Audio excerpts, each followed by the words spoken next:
سلام خدمت دوستان عزیز. اگر که در سال 1402 مورد رسیدگی مالیاتی قرار گرفته باشید، احتمالاً ممیزها از شما یک کاربرگی رو خواستن براشون تهیه کنید به اسم کاربرگ محاسبات ماده 169. این کاربرگ چیه؟ امروز قرار هست که در این ویدیو این کاربرگ رو به صورت کامل به شما توضیح بدیم. همونطور که در فایل اکسلی که به صورت خام هست مشاهده میکنید، ما دو ستون داریم. یک ستون فروش و درآمدها و یک ستون بهای تمام شده و کلیه هزینه‌های مندرج در اظهارنامه. این به چه صورت است؟ ما مطابق با ماده 169 قانون مالیات‌های مستقیم و 169 مکرر موظف هستیم که کلیه خرید و فروش هامون رو به سامانه مالیاتی ارسال بکنیم.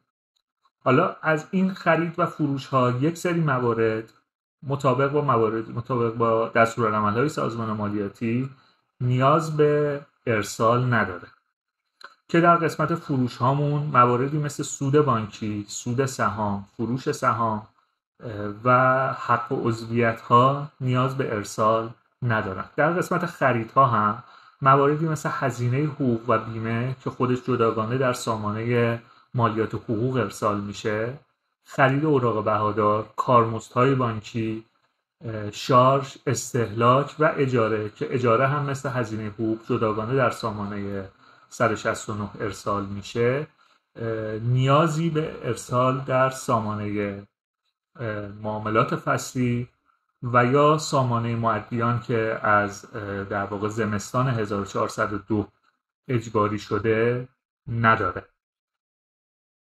در عکس دوم فایل اکسلی که برای یکی از شرکت هایی که به گروه مشاورین تکس اکسپرت مراجعه کرده و ما در گروه مشاورین مالی این فایل رو برای این معدی تهیه کردیم رو به صورت کامل برای اینکه دوستان به صورت عملی در واقع ببینند که چجوری این کاربرگ در واقع بایستی تهیه بشه و به ممیز مالیاتی ارائه بشه رو خدمتتون توضیح میدم. در قسمت راست این فایل اکسل ما کلیه مبلغی که بابت فروش و درآمدهای مندرج در اظهارنامه سال 1402 مون ابراز میکنیم رو بایستی قرار بدیم که برای این شرکت 87 میلیارد و 900 میلیون تومان بوده. همونطور که در عکس اول خدمتتون توضیح دادم، یک سری از موارد نیاز به ارسال در سامانه 169 نداره که برای این شرکت در واقع 58,000 تومان سود بانکی بوده که اون رو در سامانه ما ارسال نکردیم.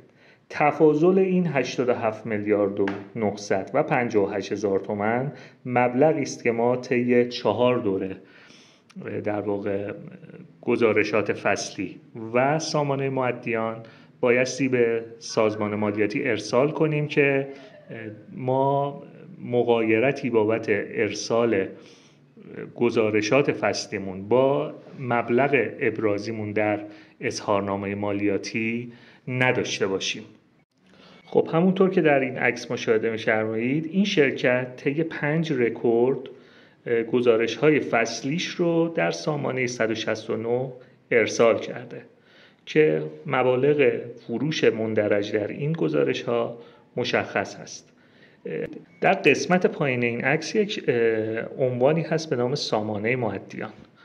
دوستان عزیز در جریان هستند که از ابتدای دی ماه سال 1402 معدیان مشمول ملزم به ارسال صورت معاملات فصلی چه خرید چه فروش در سامانه معدیان هستند و اگر که این امر رو رعایت نکردید احتمالاً در رسیدگی امسال با یک برگ تشخیص جدید مواجه خواهید شد به نام برگ مطالبه جرائم ماده 22 قانون پایانه‌های فروشگاهی و سامانه معدیان.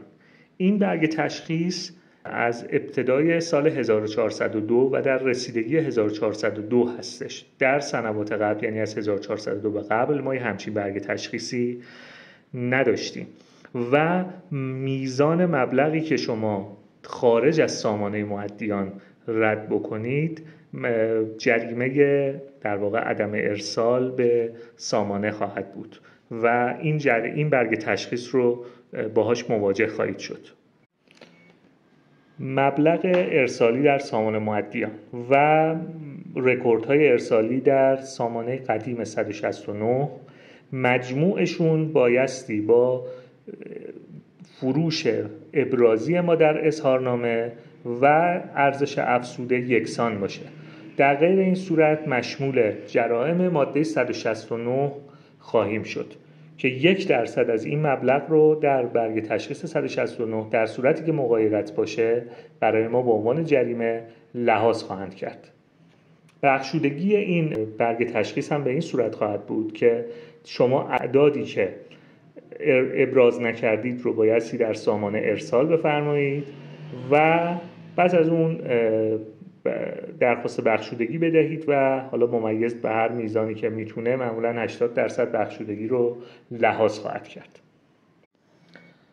در قسمت چپ فایل اکسل دقیقا مثل سمت راست، ما در سمت راست فروشمون رو ابراز کردیم و در سمت چپ کلیه هزینه‌های مندرج در اظهارنامه و خرید داراییمون رو، یعنی خرید دارایی، هزینه حقوقمون، هزینه‌های اداری تشکیلاتیمون تماماً بایستی در سامانه 169 ارسال بشه. خب برای این شرکت ما مشاهده می‌کنیم که 82 میلیارد و 800 میلیون حدوداً قسمت خرید و بهای تمام شدهش بوده. از این موارد 78 میلیاردش هزینه حقوق بوده که همونطور که توضیح دادم خدمتتون نیاز به ارسال در سامانه 169 نداره و خود این در سامانه مالیات حقوق ارسال می شده. هزینه های کارمزد بانکی هم نیاز به ارسال نداره، شارژ ساختمان، هزینه استهلاک و هزینه اجاره هم در سامانه 169 ارسال نمیشه. البته هزینه اجاره خودش روی یکی از آیتم هایی هستش که به صورت جداگانه در سامانه 169 ارسال میشه.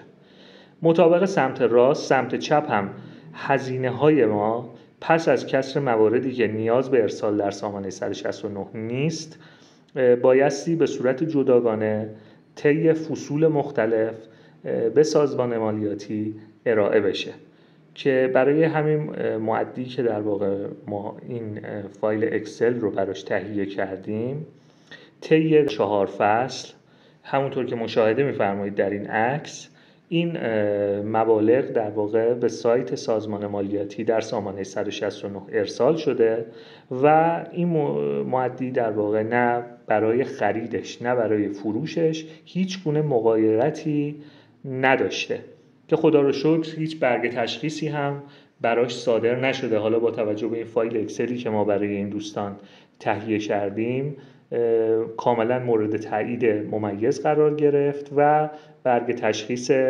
0 براش صادر شد که اون برگ تشخیص رو هم برای اینکه دوستان ببینن نمونه برگ تشخیص رو در قسمت آخر این ویدیو قرار میدیم که ببینن که دوستان برای این مؤدی جرایمی بابت ماده 169 سال 1402 لحاظ نشده و برگ تشخیص 0 براش صادر شده. امیدوارم که در این ویدیو تونسته باشم این کاربرگ رو به صورت کامل به دوستان توضیح بدم. در صورتی که هر گونه سوالی یا نقطه نظری بود خوشحال میشم که در آدرس اینستای ما دوستان کامنت های خودشون رو بذارن.